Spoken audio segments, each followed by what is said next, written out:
हमने खबरी कहाँ है? आंटी आपके लिए खबर लाया था। छापरी कहीं के एक रूमी ना तेरे को रोज अच्छे नहीं लगते हैं। नहीं, तुम हमको अगली खबर बताओ।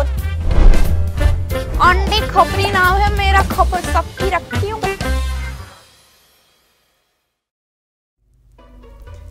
ये खबर छपवा दो अखबार में, पोस्टर लगवा दो बाजार में। क्या आंटी कभी नहीं होती गार में? हाँ वैसे राइमिंग नहीं होता, लेकिन मेरे को ये गाना था क्योंकि आंटी ना कभी नहीं होती। अभी मेरे को लगा था, मैंने उनको थोड़ा ऐसे लालच दिया कि आ जाओ वापस। उनके ससुर जी का बहाना दिया, उनके सास का बहाना दिया, सबका बहाना दिया, लेकिन नहीं आ रहे। आप ढूंढने जाओगे उनको?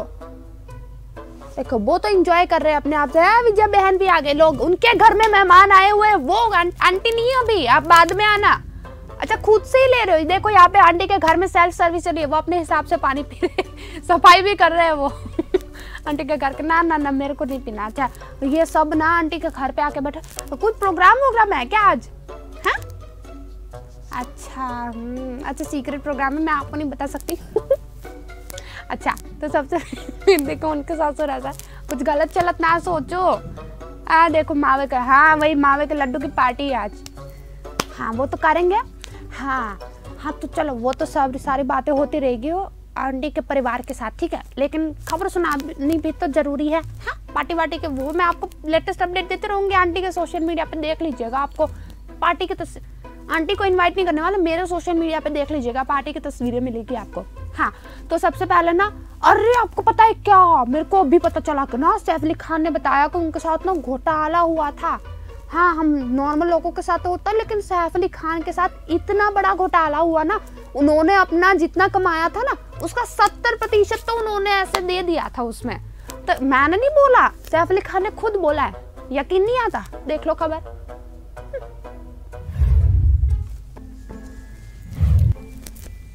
सैफ अली खान ने खुलासा किया कि उन्होंने मुंबई की संपत्ति के सौदे में घोटाला हुआ है। उन्होंने कहा कि उस समय पे मैंने जितना कमाया उसका 70% दे दिया था। सैफ अली खान ने खुलासा किया कि मुंबई में एक संपत्ति के सौदे में उनके साथ धोखाधड़ी हुई। सैफ ने कहा कि कुछ साल पहले उन्होंने उस समय तक की सारी कमाई के 70% तक उस प्रॉपर्टी में इन्वेस्ट कर दिए थे। उनके चैट का वीडियो यशराज फिल्म्स ने अपने यूट्यूब चैनल पर जारी किया था। इस बारे में पूछा गया तो उन्होंने कहा कि हाँ मेरे साथ स्कैम हुआ है। It was all to do with property in Mumbai, इसलिए मैंने कुछ खरीदा और उन्होंने कहा आपके पास 3 साल में ही आ जाएगा, और मैंने उन्हें अपना बहुत सारा पैसा दे दिया जो मैंने उस समय तक इस प्यारी चीज के लिए अर्जित किया था। अपनी कमाई का 70% मैंने उनको दे दिया। इस बारे में बात करते हुए सैफ ने कहा कि मुझे अभी भी ये नहीं मिला, मैं इससे प्राप्त करने वाला हूँ और मुझे उम्मीद है कि बहुत जल्द मिल जाएगा। वहीं उनसे पूछा गया कि क्या ये वो घर है जिसमें वो अभी रह रहे हैं। उन्होंने जवाब दिया कि नहीं ये ऑफिस की जगह है। सैफ अली खान ने और करीना कपूर ने फिलहाल मुंबई के एक बांद्रा इलाके में अपना निवास बनाया है। वो इस साल की शुरुआत में अपने बेटे जहांगीर अली खान के जन्म से पहले इस बड़े घर में शिफ्ट हो गए। इस साल अगस्त में सैफ अली खान ने फॉर्च्यून हाइट्स को घर को किराए पर दिया।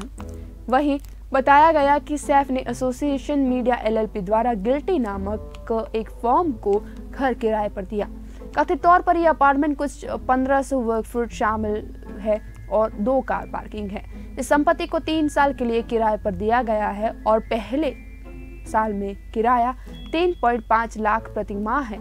वहीं दूसरे और तीसरे वर्ष में किराया बढ़कर क्रमशः 3.67 लाख और 3.87 लाख हो जाएगा। इसी बीच सैफ अली खान के वर्क फ्रंट की बात करें तो वो बंटी और बबली 2 में दिखाई देंगे, जिसमें वो राकेश त्रिवेदी उर्फ बंटी का किरदार निभाएंगे। इस फिल्म में सैफ के साथ रानी मुखर्जी भी दिखाई देंगी।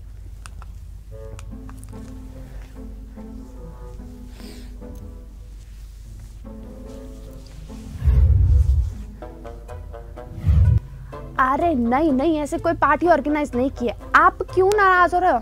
अच्छा आपको लगाना है ना वो माधुरी जी के गाने पे डांस करना है ना, ठीक है कर लेना, आपके लिए स्पेशल वो डांस पार्टी ऑर्गेनाइज करेंगे। आपको पता है ये जो आंटी की सास है ना, वो माधुरी दीक्षित की ना बड़ी फैन है। हाँ वैसे ससुर जी भी है, लेकिन वो थोड़े अलग वाले फैन है, ये थोड़ी अलग वाली फैन है। और ये मेरे बाल जो मेरे को परेशान कर रहे हैं। हाँ तो उनको ना वो गाना जो है ना चोरा चोरी चने के खेत में हुई चोरी चने के खेत में। हाँ, तो ये वाला गाना ना बड़ा पसंद है और जो भी कोई पार्टी होते हैं ना उनकी सास हमेशा रेडी होते हैं इस गाने पर डांस करने के लिए। मैंने अभी थोड़ी देर पहले पार्टी की बात की तो वो बता रहे थे कि उनको वो डांस करना है। अब इनको कौन बताया कि पार्टी की बात थोड़ी मजाक थी, लेकिन ठीक है करेंगे साथ में डांस। हाँ, तो डांस तो करेंगे, आपको रिहर्सल करनी है अभी, ठीक है। आंटी के सास के साथ में रिहर्सल करके आए तो वैसे बड़े बुजुर्ग है ना तो इज्जत करनी चाहिए, तो उनकी बात मान के थोड़ा सा उनके साथ थोड़ा सा रिहर्सल करके आती हूँ। आप दूसरी खबर देख लीजिए। चलो चलो ऐसे। एक्टर करणवीर मेहरा का कहना है कि मेरी जिंदगी सांप सीढ़ी की तरह रही है। कई टीवी शो, फिल्में और वेब सीरीज करने के बाद करणवीर मेहरा को लगता है कि 16 साल से अधिक के अपने करियर में उन्होंने बहुत कुछ विकसित किया है और एक अच्छे लर्नर बन गए हैं। उनका कहना है कि मेरा जीवन सांप सीढ़ी की तरह रहा है। शुरुआत में एक समय ऐसा आया जब मेरे पास महीनों तक कोई काम नहीं था और फिर एक समय ऐसा आया जब मैं एक साथ कई शोज कर रहा था और ये सब मुझे सिखाता है कि औकात में रहे। वर्तमान में मेरे पास 3 प्रोजेक्ट है जिसमें से 2 रिलीज हो चुके हैं और तीसरा जल्द आउट होगा। साथ ही इस बारे में बात करते हुए उन्होंने कहा कि जब मैंने 2005 में शुरुआत की तो मैं खुद को 10 on 10 एक्टर मानता था, लेकिन आज जैसे जैसे मैं विकसित हो रहा हूँ मैं अपने नंबर कम कर रहा हूँ और अब मैं खुद को 10 में से केवल 3 नंबर देता हूँ, जिससे मुझे विकसित होने और सुधार करने की गुंजाइश मिलती है। बहुत से लोग सोचते हैं कि 6 पैक एब्स और बड़ी भूमिकाएं करना आपको एक ग्रेट एक्टर बनाता है, लेकिन वास्तव में आप अपने पूरे करियर में सीखते हैं और सुधारते रहते हैं। आज मेरा दृष्टिकोण ये है कि सीखने के लिए बहुत कुछ है। उनको लगता है कि किसी की एबिलिटीज के अलावा लक फैक्टर भी महत्वपूर्ण है। उनका कहना है कि कई बार जो इतना टैलेंटेड एक्टर नहीं होता वो अभिनेता बन जाता है, जबकि कोई वास्तव में अच्छा एक्टर फेल हो जाता है। दुर्भाग्य से जादू होने का कोई फॉर्मूला नहीं है। साथ ही उन्हें ये भी पता है कि वो एक हाउस होल्ड नाम नहीं है। उन्होंने लीड सहित कई भूमिकाएं की है, लेकिन बहुत कम लोग उन्हें जानते या पहचानते हैं। हालांकि लोग उन्हें पहचानते हैं तो उनके कहते हैं कि हाँ, मैंने आपको देखा हुआ है। शुरुआत में उन्हें ये दुख देता था, लेकिन जल्द ही उन्होंने कड़ी मेहनत करके लोगों के दिलों में अपनी जगह बनाने का काम शुरू किया। उन्होंने कहा कि उन्हें अभी भी अपनी किस्मत पर भरोसा है। उनका मानना है कि जब भी उनकी किस्मत काम करेगी उन्हें वो मिलेगा जिसके वो हकदार हैं। बता दें कि वर्तमान में जिद्द दिल माने नामे वो नजर आ रहे हैं। उनका कहना है कि आज के सिनेरियो में किसी के पास ज्यादा ऑप्शन नहीं है। वहीं फंड की कमी कहें या अपॉर्चुनिटी की तलाश, हमें जो काम मिलता है वो करना रहना चाहिए। वहीं करणवीर फिलहाल उनको जो प्रोजेक्ट्स मिल रहे हैं उससे काफी खुश हैं और वो भविष्य में बड़े प्रोजेक्ट में काम करने की योजना बना रहे हैं।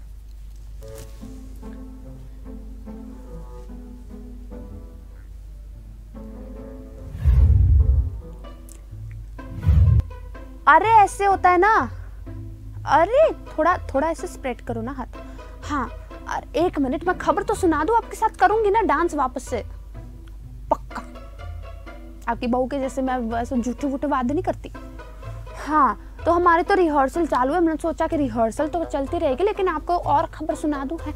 हाँ, पृथ्वीराज का वो थोड़ा मेरा एक्साइटमेंट ज़्यादा हो जाता है हर बार।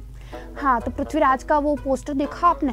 हाँ, अक्षय कुमार तो क्या लग रहा है ना उसमें, मानुषी चिल्लर भी कितनी सुंदर लग रही है। हाँ, तो इन दोनों की तो पिक्चर आ रही है, लेकिन मानुषी चिल्लर ने क्या पता है, उन्होंने कहा कि नवंबर का महीना जो है ना उनके लिए काफी लकी है। अब इसके पीछे का कारण क्या है ये जानना है आपको? तो ठीक है ना, उसके लिए तो पूरी खबर सुनाऊंगी। तो एक काम करो, सुना दो। हाँ, फिर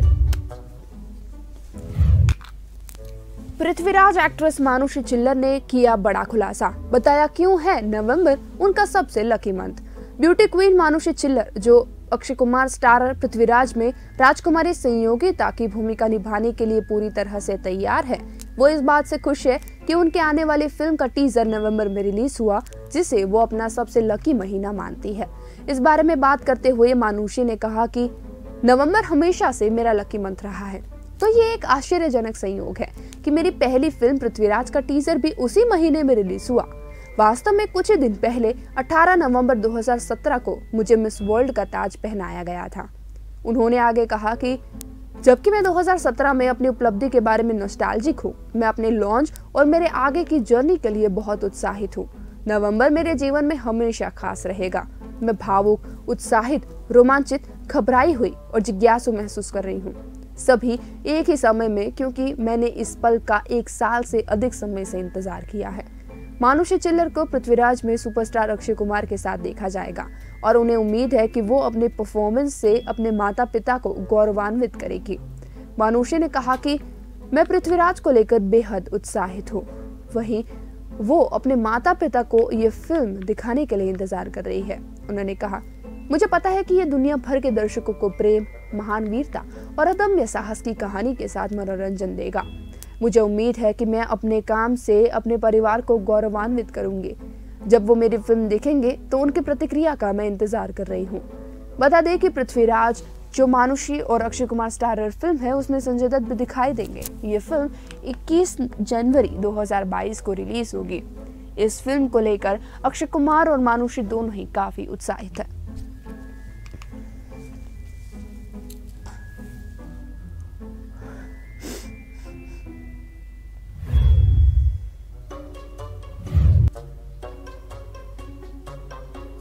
कुछ तो करते हैं ना। हाँ, पहुंचाते हैं आप तक। खत्म हो गए ना लड्डू? 1-2 नहीं पड़े आपके पास? नहीं पड़े हैं? अच्छा, तो इनके ससुर जी बोल रहे थे कि अभी 1-2 लड्डू पड़े हैं उनके पास और उनको तो चाहिए बहुत सारे। तो अभी उनके ना थोड़ा ऐसा हो रहा है कि कहाँ से लाए। तो मैं अभी सोच रही थी कि मैं कहाँ से लाऊं। आपको आता है मावे के लड्डू बनाना? आता है तो प्लीज कमेंट करिए ना, कहाँ से मिलेंगे। मैं लेने आ जाऊंगी मैं पर्सनली। हाँ, अभी इनको तो भूखा नहीं रख सकते ना है। अब देखिए बेचारे वो थोड़े परेशान भी हो रहे हैं, कब से काम कर रहे हैं, उनको थोड़ा ब्रेक चाहिए, हमको भी चाहिए। ठीक है, हाँ तो करते हैं, अभी थोड़ा सा ब्रेक पे जाते हैं। थोड़ी 2-3 खबर सुना दे, उसके बाद ब्रेक पे जाते हैं। मैं आपको घूमने भी लेकर जाऊंगी। हाँ, एक काम करते हैं, हम लोग फैमिली पिकनिक प्लान करते हैं। आप चिंटू के पापा सुशी को भी ले लेंगे। हाँ, सब जाएंगे।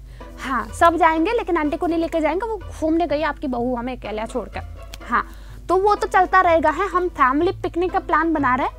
हाँ, मैं आती हूँ आपके पास डिसाइड करने के लिए। हाँ, तो हम वो प्लान पूरा बनाकर आते हैं। तब तक के लिए आप अगली खबर देख लो, हम रेडी करके आते हैं पूरा। बताओ कहाँ जाओगे? एक्टर आदिल खान का कहना है कि मैं अपने रास्ते में आने वाले हर काम का आनंद ले रहा हूँ। हाल ही में हुई एक वेब सीरीज में एंटागोनिस्ट की भूमिका निभाते हुए देखे जाने वाले एक्टर आदिल खान का कहना है कि किसी के करियर की सही शुरुआत करने के लिए मौके ज्यादा है और प्लान कम। इस बारे में बात करते हुए उन्होंने कहा कि मैं एक सेटल्ड रेडियो जॉकी था, लेकिन कहीं ना कहीं मुझे पता था कि मेरे पास मेरे लिए बहुत कुछ है। मैं उन लोगों में से नहीं हूँ जो अपने प्रोफेशनल लाइफ के प्रति स्थिर अप्रोच रखते हैं। मैं हमेशा खुद को खेल में बनाए रखने की कोशिश करता था। जब मुझे अपने पहले प्रोजेक्ट शिकारा में एक नायक की भूमिका निभाने और वीवीसी यानी विधु विनोद चोपड़ा फिल्म्स के लिए काम करने का मौका मिला, तो ये किसी सपने के सच होने से कम नहीं था। अपनी पहली फिल्म के बारे में बात करते हुए उन्होंने कहा, मुझे ये फिल्म 2017 में मिली थी और इस दौरान विधु सर के ऑफिस में काम कर रहा था और पूरे समय हम कहानी और कैरेक्टर्स के बारे में बात करते थे। इस अप्रोच ने मेरे लिए काम किया और मुझे बहुत कुछ सीखने में मदद की। ये ऐसा था जैसे मैं ट्रेनिंग ग्राउंड पर हूँ। जब शूटिंग शुरू हुई तब तक मुझे फिल्म के आधार से प्यार हो गया था। वर्तमान में वो 2019 में रिलीज हुई वेब सीरीज के दूसरी सीजन में काम कर रहे हैं और उत्साहित है कि उन्हें अपने करियर के शुरुआती दिनों में दिलचस्प किरदार निभाने को मिल रहे हैं। उन्होंने कहा, एक एक्स्ट्राऑर्डिनरी डेब्यू के बाद नीरज पांडे की सीरीज करना वास्तव में एक जीवन भर का अवसर था। के सर की भूमिका निभाना मेरे लिए पूरी तरह से लीग से हटकर भूमिका थी और मैं हमेशा उनके साथ अपनी बातचीत को संजो कर रखूंगा। विशेष रूप से इश्यू बेस्ड प्रोजेक्ट में काम करने पर वो कहते हैं कि ये कभी भी प्लान नहीं था, लेकिन वास्तव में ये अभी के लिए इस तरह से हो रहा है। लेकिन मैं अपने रास्ते में आने वाले हर काम का आनंद ले रहा हूँ और मुझे अधिक मजबूत किरदार निभाने को मिल रहे हैं।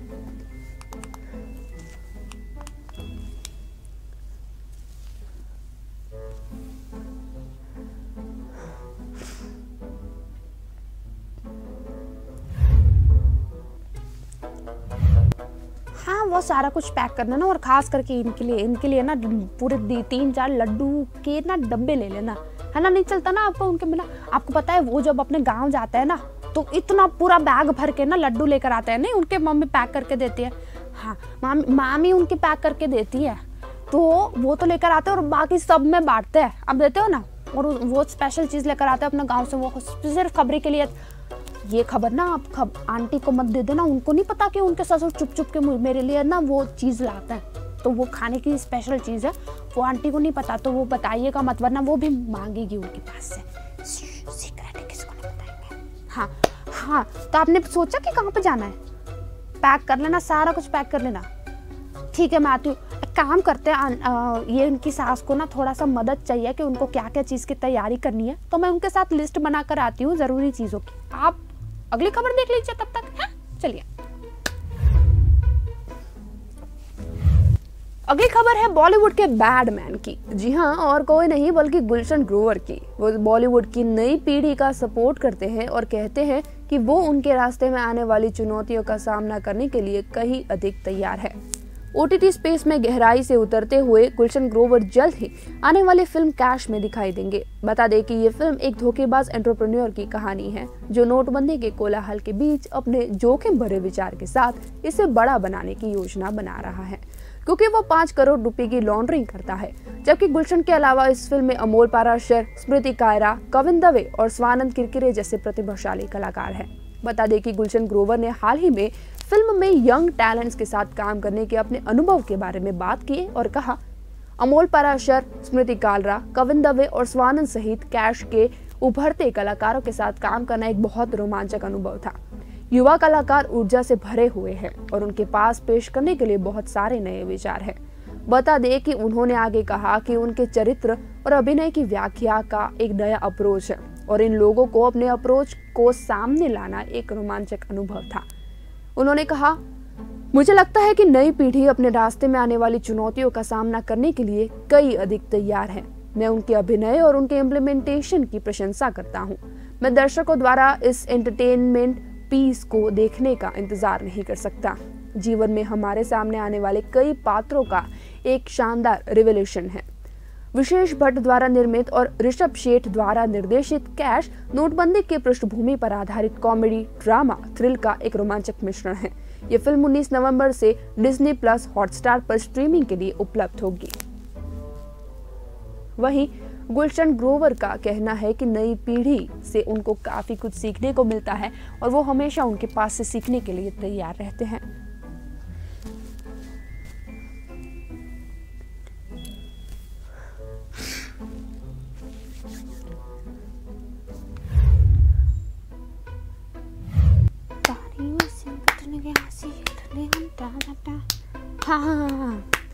हाँ, तो हम ना सारी तैयारी तो हो रही है, तो हम सोच रहे थे कि कहाँ पर जाएं। आपको पास ऐसा पता है कि कोई अच्छा सा पिकनिक स्पॉट हो परिवार के साथ जाने के लिए? तो वो ना आप कमेंट करके जरूर बताइएगा, हम उसी जगह पर जाएंगे और जाके अच्छे अच्छे फोटोज खींच के आपको शेयर करेंगे। है हाँ, तो वो तो सारा चलता रहेगा। अभी मुझे ना थोड़ी सी जल्दी हो रही है क्योंकि ना सारा पैकिंग आकर सारा कुछ ऐसे पूरा प्लानिंग करना पड़ेगा ना कि किन किन को लेके जाना है, किन को नहीं लेके जाना। जिन लोगों ने ना मेरे को थोड़ा ऐसा दिवाली बोनस दिया ना, उनको मैं एक्स्ट्रा टिकट दूंगी।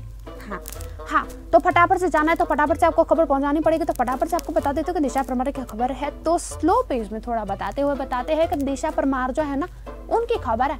अरे दिशा परमार नहीं जानते? अरे बड़े अच्छे लगते हैं, 2 देखा होगा, उसमें जो भूमिका निभा रही है ना मेन प्रिया की, हाँ वही है। तो उन्होंने कहा कि ना प्रिया की भूमिका वो तो निभाती है, लेकिन उनको रियल लाइफ में लगता है कि प्रिया जैसी वुमेन ना एग्जिस्ट करती है और ना सारा कुछ संभाल लेती है। वैसे औरतों का भी यही मुद्दा है कि हर चीज हम संभालते हैं।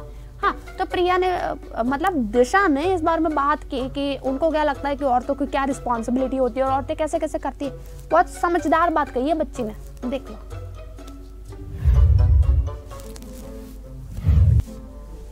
दिशा परमार का कहना है कि महिलाएं स्वाभाविक रूप से ज्यादा पेशेंट और ऑर्गेनाइज्ड होती है। बता दें कि टीवी एक्ट्रेस दिशा परमार बड़े अच्छे लगते हैं 2 शो में एक सेल्फ मेड विमेन का किरदार निभा रही हैं। वो मानती है कि महिलाओं को अपनी बुनियादी आवश्यकताओं के लिए पुरुषों पर निर्भर होने की जरूरत नहीं है। उनके अनुसार वो किसी भी एडवर्स सिचुएशन से निपटने के लिए इंडिपेंडेंट और स्ट्रॉन्ग है। दिशा परमार का कहना है कि वो अपनी ऑन स्क्रीन पर्सनालिटी प्रिया से कनेक्टेड है और उनके लगता है कि महिला स्वाभाविक रूप से मल्टीटास्कर होती है और वो अपने पर्सनल एंड प्रोफेशनल जीवन को बहुत अच्छी तरह से बैलेंस करती है। उसी पर आगे बात करते हुए उन्होंने कहा कि मैं पर्सनली मानती हूँ कि महिला स्वाभाविक रूप से अधिक पेशेंट और ऑर्गेनाइज्ड होती है। वो आसानी से मल्टीटास्क कर सकती हैं। साथ ही उनका कहना है कि महिलाएं हर चीज का ध्यान रख सकती हैं, चाहे वो वर्क स्पेस हो या घर की जिम्मेदारियां। उन्होंने कहा कि इसके अलावा जिस तरह से वर्क लाइफ और होम लाइफ के बीच बैलेंस बनाकर रखते हैं, इस बारे में वो कहती हैं कि हम इसमें काफी अच्छे हैं। वहीं दिशा के शो बड़े अच्छे लगते हैं 2 की बात करें तो ये सोनी टीवी पर प्रसारित हो रहा है। इसका प्रीमियर 30 अगस्त 2021 को रात 8 बजे सोनी एंटरटेनमेंट टेलीविजन पर हुआ। साथ ही इसे तमिल में पॉलीमर टीवी पर उल्लम कोल्लई पोकुथाड़ा 2 के रूप में डब भी किया जाता है। बालाजी टेलीफिल्म्स के तहत एकता कपूर द्वारा निर्मित ये शो इसी नाम की 2011 की सीरीज का सीक्वल है।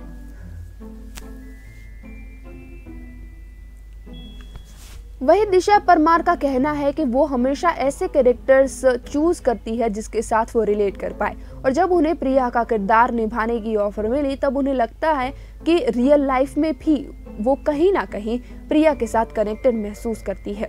प्रिया जिस तरीके से हर सिचुएशन में समझदारी दिखाती है, प्रिया जितना मैच्योर है उतना ही दिशा भी अपने आप को जिम्मेदार और मैच्योर महसूस करती है। इसीलिए जब उन्हें प्रिया की भूमिका निभाने की ऑफर मिली तब उन्हें काफी पसंद आई और उन्होंने इसे तुरंत चूज कर लिया।